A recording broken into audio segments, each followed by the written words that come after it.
Can we still talk to you? Do you need can total indeed. focus? I can play and talk at some time. He's ambidextrous. Yeah, he's fine. That's a lovely part about these games. You really get to dive into the strategy here. What tools are you giving us to conduct our large-scale warfare? So, James is in command of Cao Cao, and he's got quite a varied army, and he'll be approaching the city. Here we can see Lubu's welcoming committee coming up to the city gates right now. These are big arrow towers either side. They're dotted throughout the city. They're nice defensive points for Lubu's forces to kind of hide near, because it gives them that extra punch and protects them, from our forces as we're going in. But the idea is this siege has been underway for some time, so you'll see holes in the wall like this, and we're going to exploit those because we've brought some trebuchets with us, which is everybody's favourite siege weapon, as we know. Yep. Apparently can fire 90 kilograms of weight over 300 metres. I've heard that. Yeah. It's a constant surprise to me. So yeah, we'll be throwing a lot of rocks at the wall basically with those guys.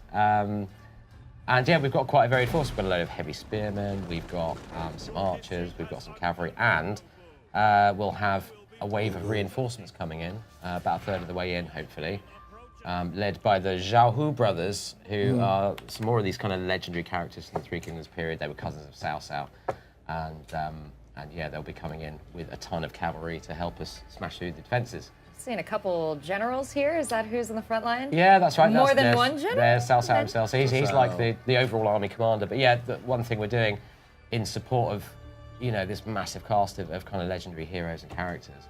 One of the changes we've made in battle is that you can bring multiple generals into battle with you, and each of those has their own retinue. Because each general type has access to his own sort of suite of recruitment stuff that he can recruit and that he supports and that suits his character class kind of thing. So you've got we've got a guardian character guy called Yue Jin he's brought these guys. These are heavy spear guard, and you can put them in this kind of tortoise formation.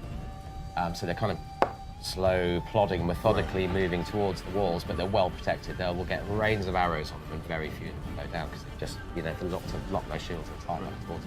So Total War games are known for your beautiful, beautiful epic battles. The camera control is a huge thing for me because I love zooming down in. How much camera control do we have in this Total War? Oh, as much as any other. You've got that micro to macro kind of scale shift that we've always done. But it's worth getting in real close to stuff and seeing the detail, especially. Again, I just keep coming back to the characters because that's what this period is all about. Right. So Lu Bu here in his courtyard is resplendent in his armour, and he's on an epic mount. He's got a horse called Red Hair, who was it second, or was he the fastest horse in the Three Kingdoms period? Second fastest. We kept getting corrected. The brand manager when we got it wrong. Right, so second fastest horse. Who's got the fastest? Yeah, that's a good question. Do you know I actually don't know that one. I know about that horse is famous though. Yeah. So these are kind of ancillary items almost for characters. So if we beat Lu Bu in a campaign game, in a battle in a campaign game, we'd have a chance of looting Red Hair, and maybe we could put Cao Cao on Red Hair. And you can only imagine how insulted Lu Bu would be by an action like that. So he's going to absolutely hate you if you do that, which is great. You have a ton of factions. I know it was around 11 factions? Yeah, that's right. 11 playable factions out of the box, and a real range. Each of those factions is basically a character and a ton of other characters in his faction, and all the armies that they can kind of recruit and bring as well. So, we're approaching characters in a very, very different way to how we've ever done it before. We're designing them with more depth, with more features to them. Effectively, they'll have personalities of their own. They'll have their own motivations. They'll have their own drives. They'll have their own friends and rivals, which they'll build and break relationships on their own without you doing anything throughout the game. So if you've got two characters in a faction who are kind of working together well, they might start bonding, and then there'll be a sort of bond of brotherhood between them. And then, say, if you took those two guys into battle and one of them fell in battle, the other one, you might lose control of him. He might tear towards the enemy, berserk style, just trying to take down as many guys as he can. So that's so cool. Power of love. Yeah, right? exactly. Three Kingdoms, based off the novel. And you illustrated some ways we're going to see those interactions there about characters that form bonds. Are we going to have verbal interactions? Will those be changing over time? Yeah, absolutely. So based on the relationships, you'll see I mean, you'll see it in the battle here in a second, I'm sure, but the characters, they sort of spark conversation back and forth with each other throughout the course of a battle. So you'll see, you know, rivals will insult each other, and friends will have a sort of healthy banter, you know, and it all supports the idea that they've got relationships in the campaign games.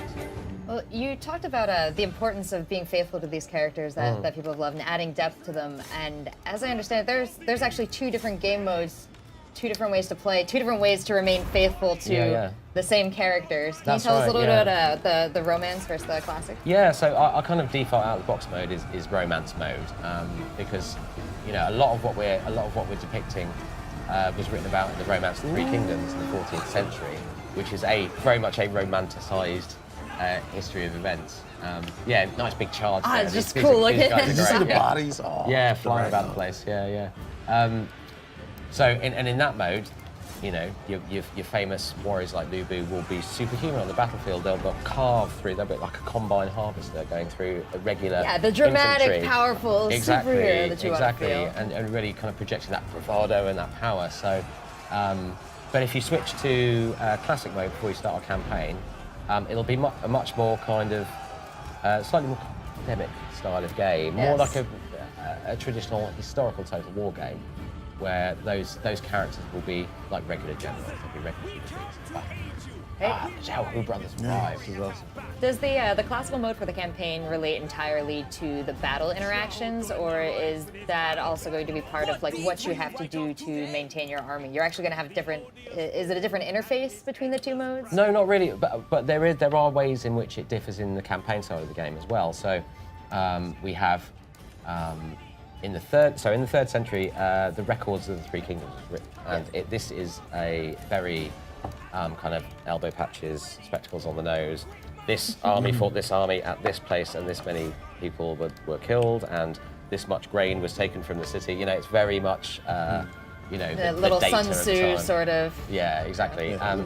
It's all very factual, and it wasn't until 14th century that the Romance of the Three Kingdoms came along and brought these guys to life in a way they'd never had been before. So one of the differences we have between the sort of classic mode and romance mode in the campaign game is that we build narrative events that happen at key periods in the game. So a certain thing happened in say 199 AD, then we can depict that. We'll have a little thing pop up and say, oh, you know, a great flood of this river plain happened and it washed the fields away and stuff like that. So you'll have events that'll happen according to factual history. But in the romance mode, those are more built around the narrative of the Romance of the Three Kingdoms. Okay. So there'll be much more about, you know, epic rivalries between characters and that sort of stuff. So the feel of the game will be slightly different between the 2 of them. Yeah. Cool. So I have one good question. For people that haven't able to get into the Total War series, how inviting is this to new players? As inviting as we can make it, really. We're going to stage your initial approach in the game and teach you how to use the tools that you've got available to you. Well, how are these new players going to get their hands on the game, and where can they follow you for more information? Well, it's out in spring 2019, so next year. I haven't got an exact date yet. And what's the other question again? Where can they follow you? Hello and welcome to the first look at Total War Three Kingdoms. Today we're going to be playing through a single battle. It's 199 CE and the events of the Three Kingdoms era are well underway. The tyrant Dong Zhuo is long dead, murdered by his adoptive son Lu Bu. He's one of the greatest warriors of the period, who is now threatening to combine his strength with Wan Shu and overwhelm all opposition. However, Lu Bu sits in CRP, isolated from his would-be ally. The legendary commander Cao Cao senses an opportunity to strike Lu Bu down before his strength becomes too great.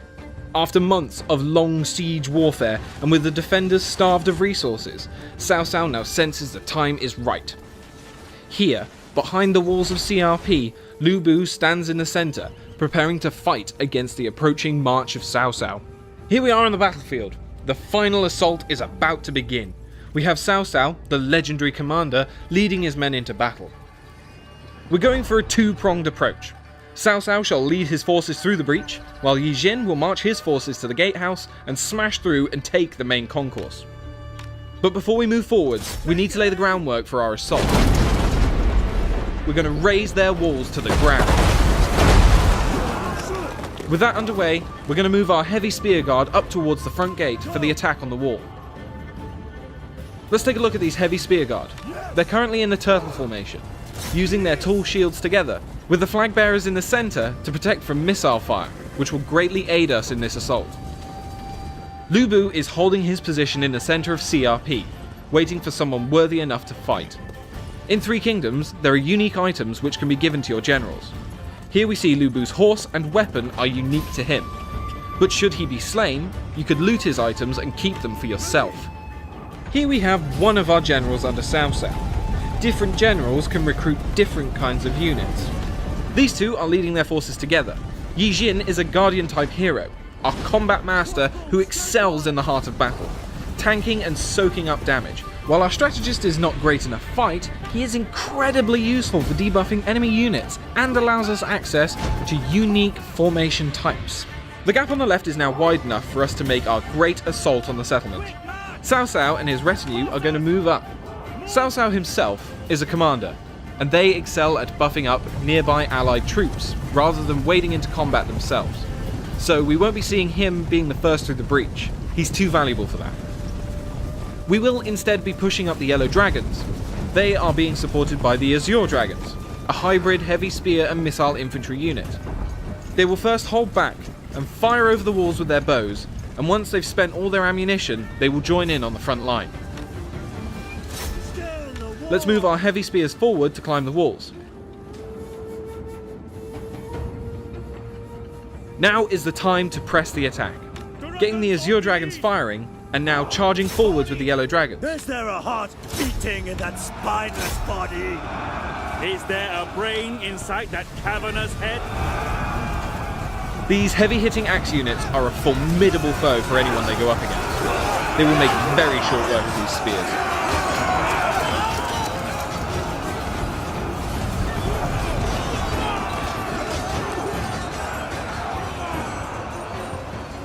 Let's check up on the center attack. The settlement is now on fire from the barrage of arrows, and our men are getting over the walls and getting stuck into the enemy. Yes!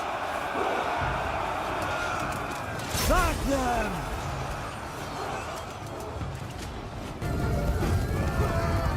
Cousin, we come to aid you! We ride with fury at our back! Our reinforcements have arrived. This huge mass of cavalry will be the perfect thing to break Lu Bu's men. We'll charge them into this spear infantry.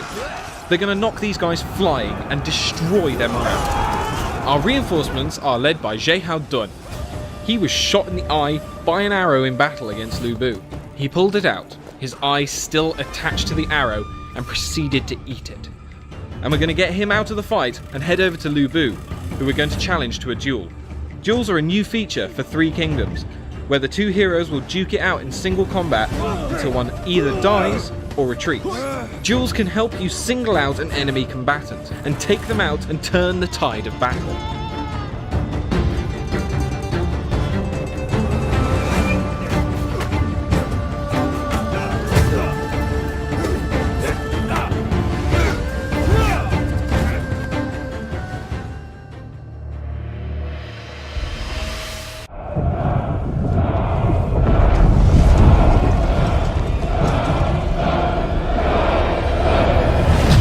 This land suffers.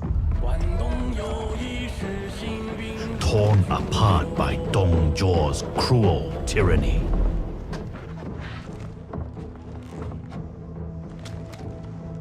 Yuan Shao, my friend, leader of the coalition.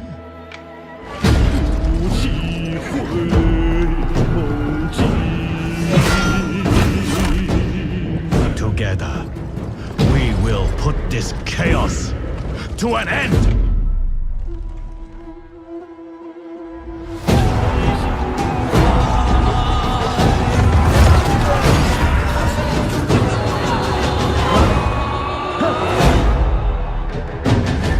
Yet, at our most desperate, you will fail us.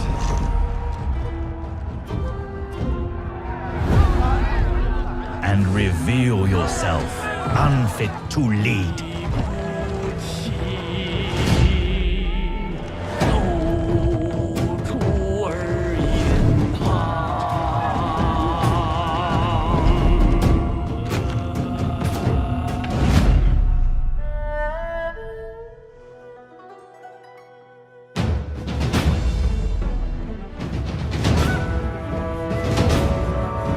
So I will banish this chaos.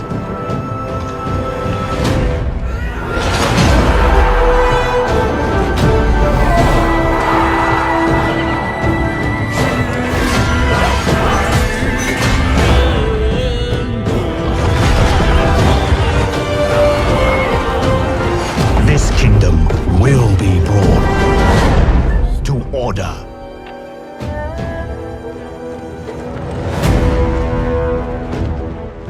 For I would rather betray the world than have the world betray me.